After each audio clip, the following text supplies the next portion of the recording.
কলকাতায় আছে। আমরা কথা বলে নেব নৃপেন গাঙ্গুলির সাথে। স্যার নমস্কার।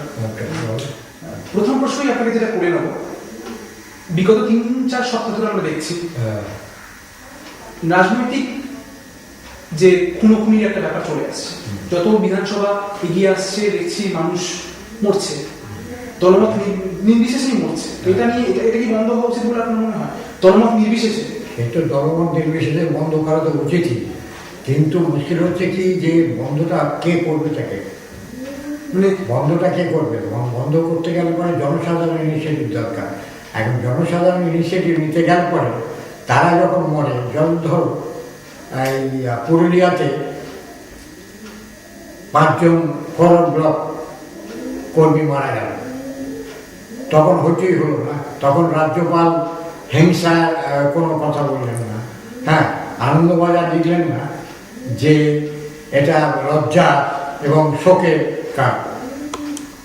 এই সেদিনকে যখন ওই নেয়ার গ্রামেতে ওই এলোপাতারি গুলি চালানো, এমনকি যে শিবিরের কথা বলছে সেই শিবিরেও গুলি লেগে আছে, তারা বললো যে লজ্জা, ইয়েতে 5 জন মারা গেল, লজ্জা। ওই যে 5 জন ফরওয়ার্ড ব্লক কর্মী মারা গেল তাতে লজ্জার ব্যাপার না, তাতে সেটা বীর্যের ব্যাপার।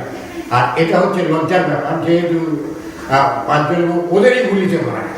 স্যার ব্যাপারটা যদি আপনি মানুষ হিসেবে ভাবেন, হ্যাঁ, সিপিএম এর মানুষও মরছে, তৃণমূলের মানুষও মরছে, হ্যাঁ। কিন্তু টিএমসি সাপোর্টাররাও মানুষ, যেমন সিপিএম সমর্থকরাও তো মানুষ।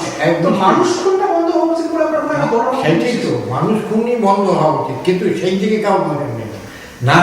হ্যাঁ, এইটি হচ্ছে লজ্জা, এইটি হচ্ছে লজ্জা যে মানুষ খুন হচ্ছে, অথচ মানুষ সেটাকে নিয়ে মানে উস্কানি দিচ্ছে, মৃতদেহ নিয়ে মিছিল হচ্ছে। হ্যাঁ, মৃতদেহ নিয়ে মিছিল করছে, মানুষই মানে মৃতদেহ নিয়ে মিছিল করছে।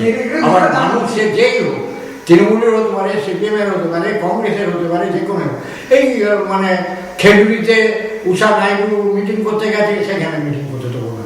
এই কাজগুলো তো করলে পরে তো তুমি কিছুই করবে না, তোমার শুভেচ্ছা থাকলেও কিছুতেই মানে হিংসা এই কোনো বন্ধ করতে পারে।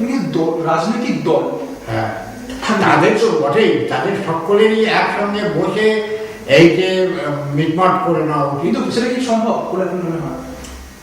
আমি তো অদূর ভবিষ্যতে দেখতে পাচ্ছি না। ক্ষমতা দখলের লড়াই, এর জন্য যদি প্রচুর আগের ইতিহাস দেখো, হ্যাঁ, ইহুদিদের মারতে আরম্ভ করলো হিটলার, হ্যাঁ, এরকম বাড়ি থেকে তুলে ফেলে দিল রাস্তায়। সেরকম একটা পরিস্থিতি হয়ে গেছে এখানে, একেবারে সেই পরিস্থিতি, একেবারে সেই পরিস্থিতি। হ্যাঁ, সিপিএম দেখলেই মারো, হ্যাঁ, অথবা কখনো কখনো দেখা যাচ্ছে যে যখনই প্রতিরোধ করছে খুনোখুনি, প্রতিবাদ করছে খুনোখুনি, তখনই সেখানে তারা বলছে যে হিংসা, লজ্জা, হ্যাঁ, এগুলো অবসান চাই। আপনি যদি একটা ডাইরেক্ট প্রশ্ন করি আমি, হ্যাঁ, রাজনৈতিক হত্যা হচ্ছে, হ্যাঁ, তার জন্য আপনাকে যদি 3টে অপশন দেওয়া হয়, সিপিএম দায়ী, তৃণমূল দায়ী, না দুটো সিপিএম এবং তৃণমূল দুজনেই সমানভাবে দায়ী, আপনি আমি তৃণমূল দায়ী, এটা পরিষ্কার বলবো। কারণ আমি যতদূর দেখতে পাচ্ছি, আমি কোনো রাজনীতি করি না, কিন্তু যা দেখতে পাচ্ছি যে তৃণমূলই এই ব্যাপারটাকে নিষেধ করছে। মানে তাদের মোটিভেশন থেকে মোটিভেশন হচ্ছে ওইদিকে, সেটা একবারে কিভাবে প্রতিরোধ গড়ে তুলতে চান আপনি? প্রতিরোধ নয়, গ্রামের মানুষ যেখানে হচ্ছে, গ্রামে বা শহরে যে এলাকায় হচ্ছে, সেইখানকার মানুষদের মানে দাঁড়িয়ে সাহসের সঙ্গে দাঁড়াতে। আমার কাছে মনে হয় যে তুমি যদি স্ট্যাটিস্টিক দেখো, নন্দীগ্রাম থেকে দেখো, সাধুচরণ চট্টোপাধ্যায় কিছুই না, একটা কনস্টেবলের চাকরি করছে, তার বাবা হয়তো পুরোহিতগিরি করে, কনস্টেবল চাকরি করছে, একটা ব্রাহ্মণের ছেলে পুরোহিতগিরি করে, হ্যাঁ, তাকে মেরে নিঃশব্দভাবে খুন করে তাকে ফেলে দিল নদীর জলে। এটা কি মানে bulk of the blame goes to TMC, এটা কি বলছেন? আমার কাছে এখন অ্যাপারেন্টলি মনে হচ্ছে তাই, যে কিন্তু তবু আমি বলবো যে একসঙ্গে বসে এটা নির্মাণ করে নিলেই হয়। রাজনৈতিক হানাহানিটা বন্ধ করো, এটা করলেই হয়। আপনি একজন বিদ্যজন ব্যক্তি, হ্যাঁ, মানুষটাকে কি বলতে চান? মানুষকে বলতে চাই যে তারা প্রতিবাদ করুক, তারা প্রতিরোধ করুক, তারপরেই এটা মিলবে, আদারওয়াইজ মিলবে না। মানে মানুষই এর জবাব দেবে, মানুষই এর জবাব দেওয়া উচিত এবং মানুষকে এই জবাব দিতে হবে, না হলে পরে এই এই হানাহানি করবে না। কারণ যারা ওই লজ্জা শোকের দেখে, লজ্জা দেখে, শোকের দেখে, তারা আরো উস্কবে বলে ওঠে, মানুষকে উস্কবে। সেই উস্কনিতে যাতে মানুষ পা না দেয়, বরঞ্চ তারা ইনিশিয়েট করে প্রতিবাদ করুক, প্রতিরোধ করুক, মানুষ যাতে না হ্যাঁ, যাতে মানুষকে আর না মারতে পারে।